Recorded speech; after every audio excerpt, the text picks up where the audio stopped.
U.S. 7th Fleet sends warships to conduct freedom of navigation operations in the South China Sea. This action was in response to an attack by the Chinese Coast Guard on 2 Philippine vessels in the area. For months now, a series of incidents have occurred where Chinese vessels attacked Philippine ships, particularly in the Scarborough Shoal. The latest incident seems to have drawn the final straw, as the U.S. is no longer just going to sit back and watch China do as it wants going further. So what led to the attack on the Philippine vessels? And how is the Filipino government and the U.S. responding to the incident? The incident unfolded when 2 Philippine vessels, the BRP Bagache and the BRP Datu Bangkao, entered a formidable presence of Chinese maritime forces near the Scarborough Shoal, a disputed territory in the South China Sea. According to Philippine Coast Guard spokesman Territorial, the Philippine ships were conducting routine maritime patrols and resupplying local fishermen when they were intercepted by 4 Chinese Coast Guard ships and 6 vessels from China's maritime militia.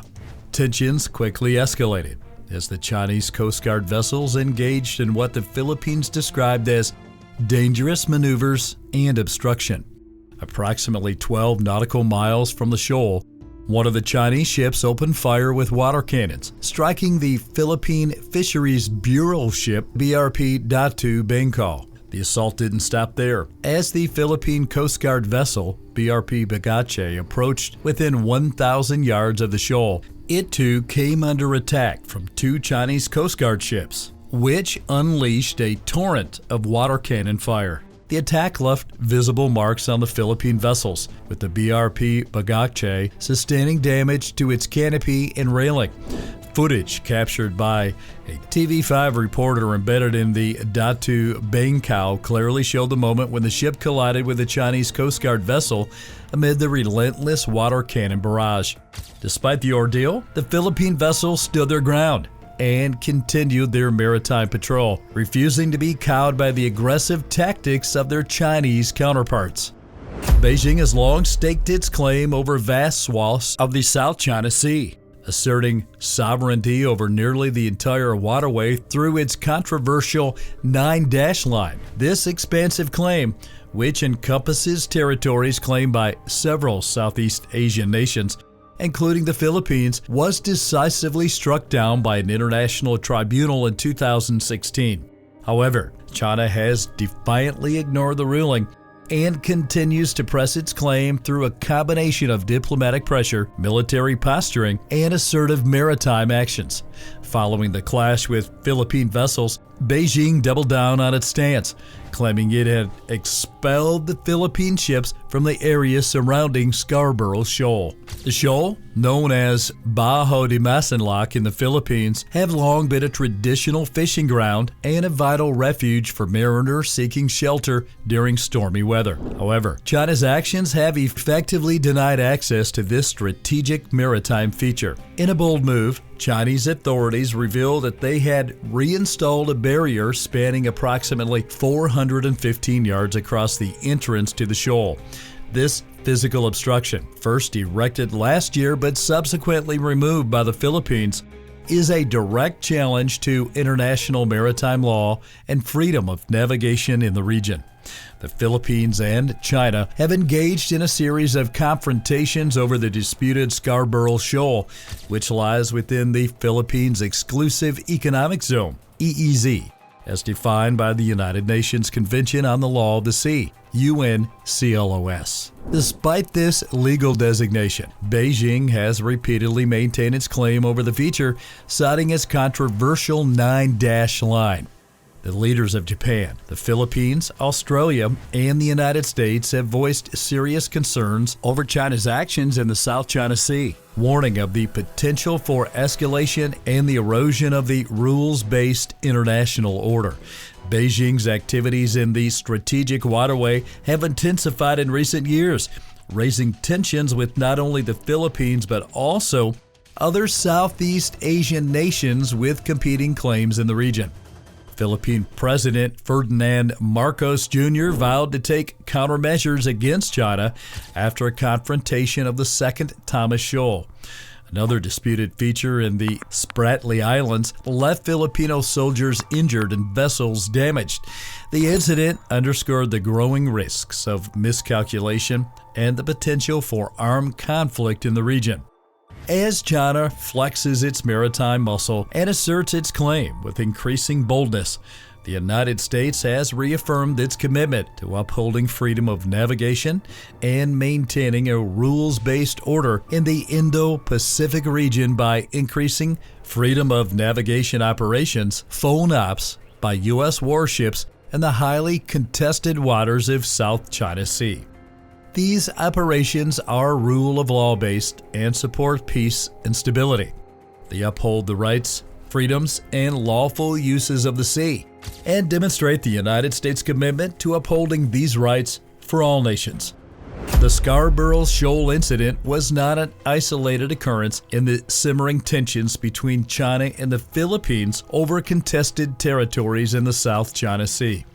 Just months earlier, another confrontation unfolded near the Second Thomas Shoal, further intensifying the risks of escalation and the potential for armed conflict in the region. The Second Thomas Shoal, known as Ayungin in the Philippines, is one of the features of the Spratly Islands, an archipelago that has been the subject of a long-standing territorial dispute involving multiple claimants, including China, the Philippines, Vietnam, Malaysia, and Brunei. The shoal holds strategic significance for the Philippines, which has maintained a presence there by deliberately grounding the BRP Sierra Madre, a former naval ship, on the feature. On February 6, 2023, the Philippine Coast Guard ship BRP Malapascua was on its way to the Second Thomas Shoal to conduct a routine rotation and resupply mission for the crew stationed aboard the grounded BRP Sierra Madre. However, the Chinese Coast Guard vessel CCG-5205 deliberately blocked the Philippine ship's path, maneuvering to obstruct its approach to the shoal in what Beijing viewed as an intrusion into its territorial waters. The situation quickly escalated when the Chinese Coast Guard ship allegedly aimed a military-grade green laser at the BRP Malapascua, temporarily blinding its crew.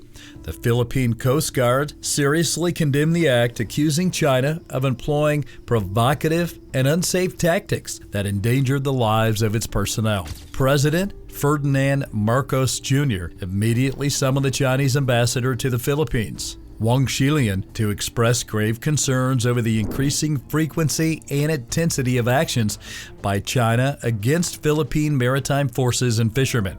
The Philippine Department of Foreign Affairs also filed a formal diplomatic protest, escalating the matter to the highest levels of diplomacy.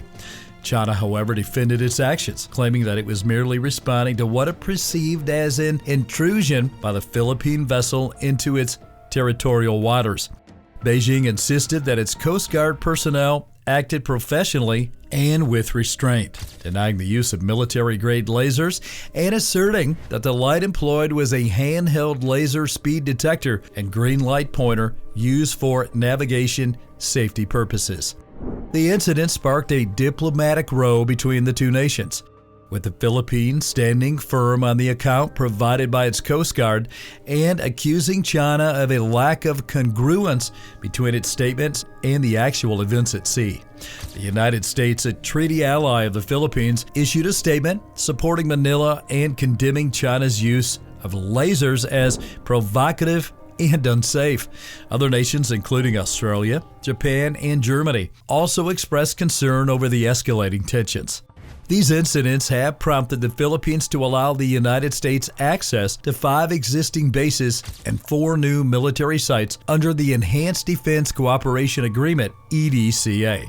The new bases are located in scattered locations, including the northern Philippines, Palawan, and other areas. One site is near the South China Sea, and another is not far from Taiwan. The bases are likely to anger China because they provide a staging ground for U.S. forces near Taiwan and southern China. The second Thomas Shoal incident highlighted the growing risks of miscalculation and the potential for armed conflict in the South China Sea. As China continues to assert its claims with increasing assertiveness and the Philippines and its allies refuse to back down, the region remains a flashpoint for potential military confrontation. Amidst these rising tensions, calls have grown for stronger dialogue mechanisms and clearer rules of engagement to prevent similar incidents from spiraling out of control. The United States, as a major stakeholder in the region's stability, has reiterated its commitment to upholding the principles of freedom of navigation and the rules-based international order in the Indo-Pacific. If you enjoyed this video, make sure you hit that like button and subscribe to this channel for more amazing videos.